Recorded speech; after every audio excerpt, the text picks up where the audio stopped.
नमस्कार दोस्तों, वेदांत सक्सेना नाम है और आप देखना शुरू कर चुके हैं बतिया न्यूज़ चैनल।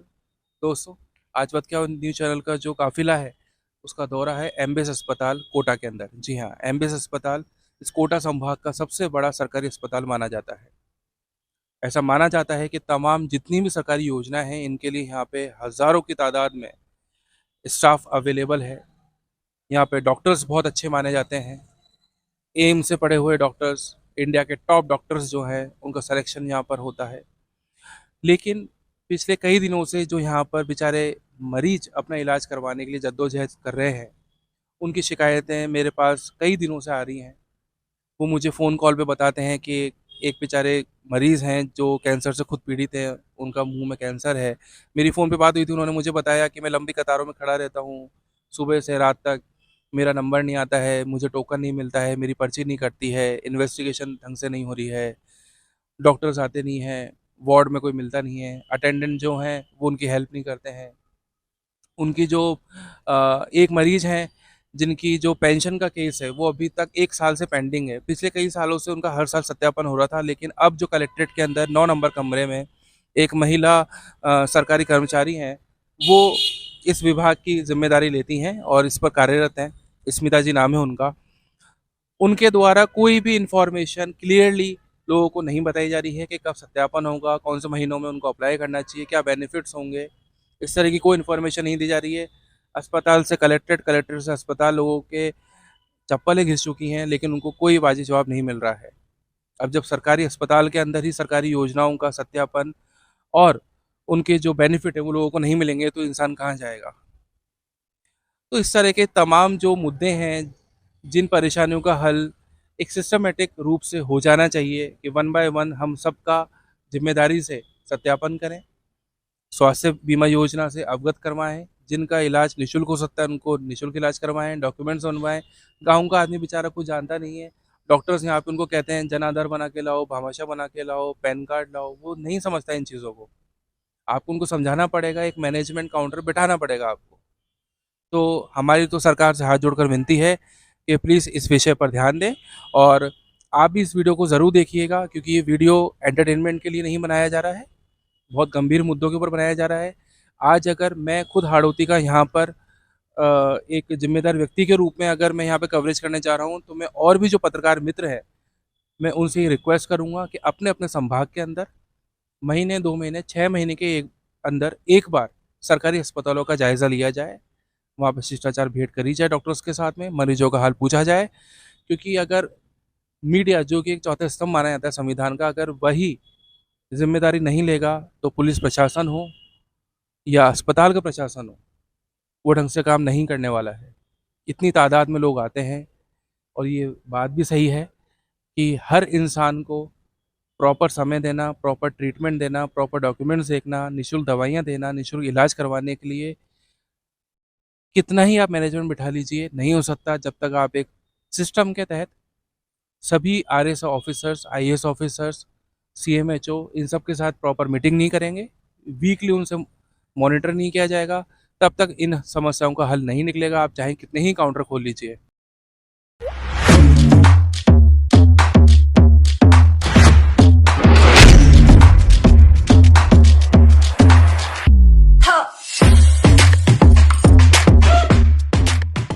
होता सत्यापन है, होता है हर साल होता है लेकिन भाई सत्यापन। साहब इनको एक बोर्ड लगाना चाहिए बाहर कि विकलांगों के सत्यापन का ये टाइम है और नॉर्मल जो 60+ है उनका ये टाइम है। इन्होंने कोई बोर्ड नहीं लगा रखा, प्लस कोई रेस्पॉन्सिबल ऑफिसर नहीं बैठा यहाँ पे, केवल फ्री की तनख्वाह चाहिए इनको। ये देखिए कितने चक्कर मार चुके हैं विकलांग होते हुए, इनको शर्म आनी चाहिए। सुनने के लिए तैयार नहीं कि कमरा नंबर 9 में जाओ, कमरा नंबर 9 में जाओ। और वो नौ अधिकारी वाले है, भी नहीं अधिकारी, सुनेंगे, हाँ नौ वाले भी नहीं सुनेंगे, अधिकारी वाले ऑफिसर। मेरा फॉर्म रिजेक्ट कर दिया 4 महीने पहले, 5 महीने पहले पड़ा है। फॉर्म क्यों रिजेक्ट कर दिया आपका, जब हर साल सत्यापन हो रहा है आपका? नहीं रिजेक्ट नहीं कर दिया। भाई जब हर साल सत्यापन हो रहा है तो फॉर्म कैसे रिजेक्ट हो सकता है? ये- डॉक्यूमेंट्स में तो कोई ये कमी है सुनिए, नहीं। ये लोग क्या है, कमरा नंबर 9 में एक स्मिता मैडम है, वो सबसे ज्यादा नालायक औरत है। हाँ देखो, वो सबसे ज्यादा उन्होंने परेशान कर रखा है लोगों को, सबसे ज्यादा। ये क्या होता है कौन से ब्लॉक में बैठती हैं? ये कलेक्ट्रेट में एसडीएम जो हैं, पहले तिवारी मैडम थी, अभी गजेंद्र सिंह है। उनके गजेंद्र सिंह जी के ऑफिस में गई तो वो नदारत, अरे सारे अफसर नदारत हो रहे हैं ऑफिसों से। ये वर्किंग डे है भाई, वर्किंग डे में आप कौन सी मीटिंग करने जा रहे हो, कहाँ जा रहे हो? लोग इतने परेशान हो रहे हैं तो आप यहाँ आओ ना, लोगों की समस्या, आपको काय की तनख्वाह दे रही है सरकार? मैं अपना राम प्रहलाद सर। राम प्रहलाद। हाँ बताइए आपकी समस्या क्या है, एमबीएस अस्पताल के अंदर आप क्यों इतने चक्कर काट रहे हैं?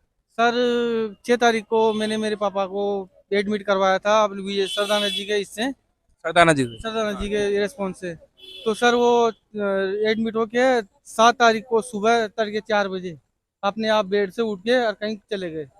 अब हम इनको बोल रहे हैं एमबीएस अस्पताल वालों को कि हमको सीसीटीवी फुटेज दिखाओ, उनकी पूरी जानकारी जुटाओ, ये भी आनाकानी कर रहे हैं। चौकी इंचार्ज ने बोला कि सर हम आप भी सहायता करो, तो ये भी आनाकानी कर रहे हैं चौकी इंचार्ज भी। तो हम क्या करें, आपके आपके इससे घूमे जो आप ढूंढो आपके हिसाब से। अच्छा, जैसा कि आप जानते हैं कि अभी हम पुलिस चौकी एमबीएस में खड़े हुए हैं, ये अस्पताल की ही पुलिस चौकी है और यही मेरे ख्याल से जिम्मेदारी लेती है इस चीज़ की कि जो मरीज है उसकी सेफ्टी की। और अगर जो मरीज है मानसिक तौर पे अगर वो रिटार्डेड है तो वो कहीं इधर उधर भागना चाहे, कहीं कहीं घूमना चाहे, तो इसकी शिकायत आपने यहाँ पे दर्ज करी चौकी में? दर्ज कर दी सर, फिर भी चौकी दिखाना। चौकी में आपने किससे बात करी इस विषय के अंदर? एक सर थे यहाँ पे, मैं नाम तो नहीं जानता उनका, लेकिन सुबह 7 बजे उनको बता दिया था हमने। आपकी कंप्लेन रजिस्टर कर दी, क्या कहा उन्होंने? उन्होंने बोला कि हम जिम्मेदारी नहीं लेते आपकी, आपके परिजन की आप जिम्मेदारी ले सकते हो। हम कहाँ कहाँ ढूंढते फिरे, किस चीज को ढूंढे? क्योंकि आपके परिजन घूम चुके हैं, ये कोई साधारण सी बात नहीं है। इसमें दोनों ही तरह की पॉसिबिलिटी होती है, मिल भी जाए ना भी मिले, तो इसको हमें लाइटली नहीं लेना है। अगर पुलिस प्रशासन या जो ये पुलिस चौकी है अगर ये आपका केस को सीरियसली नहीं ले रही है तो आप जिला कलेक्टर के पास जाएं या जो यहाँ पे स्थानीय जो थाना है, जो यहाँ पे थाना लगता है, वहाँ जाएं अपनी कंप्लेन को लेके। और फिर भी अगर वहाँ पे सुनवाई नहीं होती है, किसी तरह की अनावश्यक देरी होती है, तो आप मीडिया के माध्यम से अखबार में निकलवाइए, उनका फ़ोटो, उनका आई कार्ड दीजिए जो आपके पिताजी हैं, और फिर हम देखते हैं कि कैसे ये जो पुलिसकर्मी हैं या जो पुलिस चौकी में बैठे हुए लोग हैं ये आपका काम नहीं करते। इनको करना पड़ेगा, आपका हक बनता है, आप सरकार को वोट सर देते हैं। इनकी भी तो जिम्मेदारी होती है हॉस्पिटल की, मरीज को देखने की, कहाँ कहाँ गुम हो गया, इनकी जिम्मेदारी के आधार पे तो हम भर्ती करते हैं यहाँ पे। किसके आधार पर भर्ती करते हैं? रात में नहीं तो कोई गार्ड रहता, कोई नहीं है रात में, कोई भी गार्ड नहीं था। हमने यहाँ इस पे मेन गेट पे आके चेक किया, कोई गार्ड वार्ड नहीं है, कोई व्यवस्था नहीं है इसमें। और हम ड्यूटी इंचार्ज को बोल रहे हैं कि हमको सीसीटीवी बताओ अपने यहाँ का एमबीएस हॉस्पिटल का, तो अभी मना कर रहा। तो आप सीसीटीवी देख के क्या करोगे? आप तो ढूंढो। अब हम कहाँ ढूंढने जाए? उनको कम से कम थोड़ा पता तो लगे सीसीटीवी फुटेज से कि किस तरफ गए, तो हम उस तरफ ढूंढे उनको। कम से कम ये तो अब कोटा इतना बड़ा है, कहाँ कहाँ ढूंढे उनको? आप अभी 1 घंटा यहाँ पे वेट करिए, आपकी रिपोर्ट का जो भी एनालिसिस होगा वो बता देंगे कि भाई हमने क्या जायजा लिया है अभी तक, पूरा जो परिसर है उसकी छानबीन का जो भी 1 घंटे के अंदर अभी आपको वो बता देंगे पुलिसकर्मी। अगर आपको नहीं बताते हैं तो मीडिया जो है चौथा स्तंभ होता है संविधान का, आप उसकी मदद लीजिए और फिर आप देखिए कि चाहे पुलिस का प्रशासन हो चाहे अस्पताल का प्रशासन हो, वो कैसे काम नहीं करेगा। आपका हक बनता है, आपका काम होना चाहिए। इसी बात की सरकारी अफसर तनख्वाह लेते हैं ताकि वो आपकी सेवा में तत्पर हाजिर रहें। धन्यवाद। नमस्कार बाबू जी, क्या नाम है अपना? रामचंद्र। रामचंद्र जी, कहाँ से आए आप? दोस्तपुरा। दोस्तपुरा। भोजपुरा। अभी आपके साथ में एक मरीज हैं, परिजन हैं, ये किस तकलीफ से गुजर रहे हैं, क्या इलाज चल रहा है इनका, कुछ बताइए। किस बीमारी का इलाज करवा रहे हैं? पेट की बीमारी। पेट की बीमारी, क्या हो गया पेट में? पेट में क्या हो भगवान जाने, मालिक ने याद होता है। क्या मालिक ने याद नहीं, खड़ा है। आप बताओ। दोस्त महादेव मंदिर गया। गैस की बीमारी? हाँ गैस की बीमारी है? हम हमारे गैस पास ना वो, अच्छा। और बहुत पास ना हो, ये 1.5 ना खुद क्या कह रहे हैं डॉक्टर? 10 ना हो, 10 खुद अच्छा, 10 नहीं आते। ये गैस पास ना हो। अभी इलाज चल रहा है आपका, इलाज से संतुष्ट हो आप? फायदा मिले मारता है। फायदा मिल रहा है कुछ? हाँ, डॉक्टर कैसे हैं, क्या कह रहे हैं डॉक्टर, कितने दिन में ठीक हो जाओगे आप? और फायदा मिले मारता है। तो पर ये हमारे ये बड़े बड़े पेड़ बोले ना, छोटे तो बढ़ाओ पेट बड़ा, भगवान बोलो हो जाओ। कितने दिन में छुट्टी हो जाएगी आपकी? कितने दिन में छुट्टी हो जाएगी? मारो खाली हो जाए 4-5 दिन ना, तो ना खा दवाइयाँ मिल जाती हैं समय से? दवाई सब मिल जाओ। सब समय से मिल जाती है? किसी तरह का कोई डॉक्टर पैसा ले रहे हैं दवाई का? कोई दवाई भी नवी नवी मतलब जो तुम बोलो पैसा तो नहीं ले रहे कोई दवाई का? मम्मार को खाए हाँ बताओ। नहीं नहीं ले नहीं ले रहे? निःशुल्क इलाज हो रहा है ना?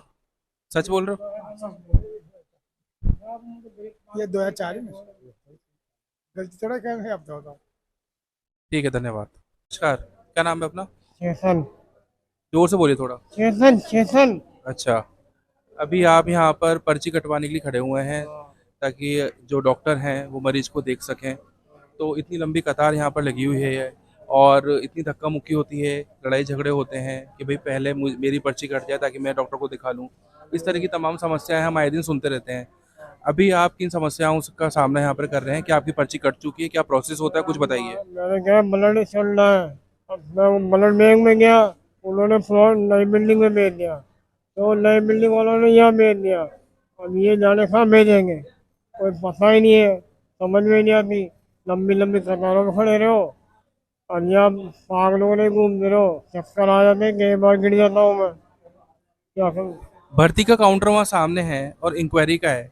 वो इसलिए है ताकि अगर आपको कुछ कंफ्यूजन है कि मुझे जाना कहाँ है एग्जैक्टली और मुझे एक ऐसे व्यक्ति से मिलना है जो मेरी समस्या का हल कर दे, चाहे वो डॉक्टर हो, चाहे कंपाउंडर हो या स्वास्थ्य बीमा योजना से जुड़ा हुआ कोई व्यक्ति हो। तो आपने वहाँ जाके पता किया कि आपकी परेशानी का हल कहाँ मिलेगा आपको? नवा गया अभी शादी करा अभी अच्छा, अभी आप लाइन में क्यों खड़े हुए हैं? हमें वो ब्लड की पर्ची लेनी है ब्लड की? हाँ तो ब्लड चढ़वाना है, किसके चढ़वाना है ब्लड? चढ़वाना है वो ब्लड बैंक में भी गए थे जो उन्होंने पर्ची कटा के लाओ किसके ब्लड चढ़वाना है? कोई आपके परिजन है? चढ़ेगा आपके खुद के? कौन सी बीमारी से ग्रसित हैं आप? कैंसर आपको कैंसर है? अच्छा, तो बड़ा दुख हुआ सुन के। तो आपका इलाज अभी कैसा चल रहा है? क्या यही इलाज चल रहा है आपका? हाँ इलाज चल रहा है मगर ऐसे ही चल रहा है मुंह का कैंसर है आपको? मुंह का कैंसर है मुझे मुंह का कैंसर कैसे हुआ आपको? गुस्से वगैरह से भी हो गया गुटखा खाते थे? हाँ। तो आपके साथ कोई है नहीं क्या यहाँ पे? है ना मेरी वाइफ है अच्छा, वो भी लाइन में लग रही है तो आप तो खुद मरीज हैं और आप लाइन में लगे हुए हैं। जो अस्पताल का प्रशासन है उसके पास यहाँ पे गार्ड होते हैं, अटेंडेंट होते हैं, कोई आपके पास आए नहीं आपकी मदद करने के लिए? कोई भी नहीं आता यार तो भाई बंदी नहीं आती और कौन आएगा चलिए, हम आपके स्वस्थ जीवन की कामना करते हैं, जल्दी से जल्दी आप ठीक हों और आपको जिन समस्याओं का यहाँ पे सामना करना पड़ रहा है उनका सामना ना करना पड़े फ्यूचर के अंदर। हम आपकी बात जो है चैनल के माध्यम से ज़रूर पहुँचाएंगे। बहुत बहुत धन्यवाद हमारे साथ जुड़ने के लिए। नमस्कार भैया, क्या शुभ नाम है अपना? सिमरनजीत सिंह। सिमरन जी, आपके साथ आपके जो परिजन है उनका इलाज चल रहा है, एक मरीज के रूप में वो यहाँ पे इलाज करवा रहे हैं अस्पताल में। तो इनको क्या बीमारी है उसके बारे में कुछ बताइए और इलाज से आप कितना संतुष्ट हैं वो बीमारी तो बताइए। नहीं है, ये क्या बाइक से गिर गए थे, उस वजह से इनके दिमाग में ज़्यादा चोट लग गई। तो एमआरआई वगैरह किए करवाइए तो डॉक्टर साहब अब बताएंगे भाई क्या बीमारी है, क्या क्लॉट्स वगैरह जम गए। दिमाग में क्लॉट जम गए एक्सीडेंट जोन से? तो उसका अभी इलाज क्या चल रहा है? कुछ ऑपरेशन बताया है या दवाइयों से इलाज चल रहा है? डॉक्टर साहब आएंगे वो बताएंगे, क्लियर पता नहीं है। हाँ जी, कौन से डॉक्टर से इलाज चल रहा है? डॉक्टर साहब तो अभी पक्का आ रहे हैं, मतलब जो कितनी देर हो गई आपको यहाँ आए हुए? कल ही आए हैं शाम को। कल आए हैं। तमाम जो आपके इन्वेस्टिगेशन होती है और टेस्ट होते हैं वो हो गए आपके? हाँ जी पूरे बढ़िया। सारे हो गए? हाँ, और एमआरआई करवा लिया आपने? एमआरआई करवा ली। उसकी रिपोर्ट डॉक्टर ने देख ली? देख ली, जो दिमाग वाले डॉक्टर है ना वो आएंगे, जो वो प्रॉपर वो बताएंगे सही। अच्छा, वो रिपोर्ट जो है वो जो दिमाग वाले डॉक्टर हैं या यूं कहें कि जो न्यूरोलॉजिस्ट हैं वो ढंग से देख के बताएंगे क्योंकि उसके अंदर उनकी एक्सपर्टाइज होती है। अभी तो आपको जहाँ अटेंडेंट है वो देख रहे हैं, है ना? तो वही देख के आपको एकदम क्लियर करेंगे पिक्चर की एक्चुअल इनकी प्रॉब्लम है क्या। और किसी तरह का आपने इनके स्वभाव के अंदर कुछ चेंजेस देखे हों या कुछ ऐसा कि ये अजीब सा बिहेव कर रहे हैं? दिमाग वो में चोट लगने से कई बार कल ऐसा हो थोड़ा जाता है। सा था, आज तो ठीक है बिल्कुल। अभी नॉर्मली किसी तरह की कोई गफलत तो नहीं है? नहीं नहीं नहीं। और जो दवाइयाँ अभी इनको दे रहे हैं उसका कुछ चार्ज लिया जा रहा है या समय से नहीं दवाइयाँ नहीं मिल रही हैं? नहीं, फ्री फ्री। समय से मिल रही हैं दवाइयाँ? हाँ जी हाँ जी। और किसी तरह का कोई आपके इलाज के अंदर देरी आप देख रहे हो कि किस इलाज के अंदर देरी है, डॉक्टर देर से आ रहे हैं, कंपाउंडर देरी कर रहे हैं या अनावश्यक आपसे कुछ बात कर रहे हैं कि आप रुक जाओ अभी थोड़ा हमें समय लगेगा, ये सारी नहीं चीज़ें? नहीं, ऐसे तो जैसे ही बोलते हैं वैसे एक्शन ले रहे हैं डॉक्टर भी, ऐसी कोई बात नहीं। संतुष्ट हैं आप? हाँ जी सर। बहुत बहुत धन्यवाद जुड़ने के लिए, थैंक यू। शुभ नाम है अपना? गौरी शंकर साहब गौरी शंकर। गुजर। गौरी शंकर गुजर। तो अभी हम एमबीएस अस्पताल परिसर के अंदर खड़े हुए हैं। आप यहाँ पे शिकंजी का ठेला लगाते हैं, ठीक है? तो किस तरह की आपको समस्याओं को आपको झेलना पड़ता है इस परिसर के अंदर? क्या परिसर के अंदर अस्पताल का जो प्रशासन है उसकी तरफ से आपको कोई फैसिलिटी उपलब्ध है, या फिर जो यहाँ पे पुलिसकर्मी हैं, गार्ड हैं, उनकी तरफ से किसी समस्या को आपको सामना करना पड़ता है, या वो आपके साथ कोऑपरेट करते हैं? कुछ बताइए उस बारे में। सर हमारे को तो पुलिस वाले कोई डांट नहीं देते और इधर से अधीक्षक भी कोई डांट नहीं देते, पर लेकिन जो होम गार्ड ये सिक्योरिटी गार्ड वाले हैं वो परेशान करते, बार बार इधर उधर से भगाते जाते और एक जगह रुकने नहीं देते। गंदगी हम फैलाते नहीं, क्रेट साथ में रखते हैं और डिस्पोजल भी हम देते हैं तो उसको हाथ वाथ कचरा पात्र में डलाते हैं। और दूसरी बात रहे यहाँ डिमांड है शिकंजी की, तो मरीज शिकंजी मांगते हैं, कोई अच्छी चीज़ है। सबसे पहले ये बताओ शिकंजी की डिमांड क्यों है? शिकंजी की डिमांड जैसे ऑपरेशन होता है तो ऑपरेशन में क्या है, ये लेडीज़ के टाका सुखाने में थोड़ी डिस्टर्ब कम होती है, इससे सूखता है टाका। अच्छा, टाका सुखाने के लिए शिकंजी अगर पीते हैं तो उससे जल्दी सूख जाता है। सूख जाता है, इसलिए यहाँ डिमांड है शिकंजी की। शिकंजी लेते इधर उधर परेशान होते हैं लोग बाग, तो यहाँ ठेला लगता है तो ठेले पर सर आप जैसे आते हैं वैसे तुरंत मिल जाती है और हम स्वस्थ चीज़ देते हैं, नींबू देते हैं और उसके मैंने थोड़ा बहुत हल्के अगर नमक मांगते हैं तो डाल देते हैं, नहीं तो न इसमें नॉर्मल शिकंजी जाती है। कोई ज़्यादा डिमांड नहीं है, 10 और 20 रुपये का बेचते हैं, नॉर्मल चीज़ है और नेचुरल मिलती है, अच्छी मिलती है। ये नहीं इसमें 60 मिलाते हैं, कोई जहर मिलाते हैं, ऐसा कोई काम नहीं। अच्छी चीज़ देते हैं, कमाल नेचुरल देते हैं। और बस ये परेशानी यहाँ इधर उधर भगाते हैं, उसमें हमारे परेशान थे। गिलास क्यों भगाते हैं आपको इधर से उधर?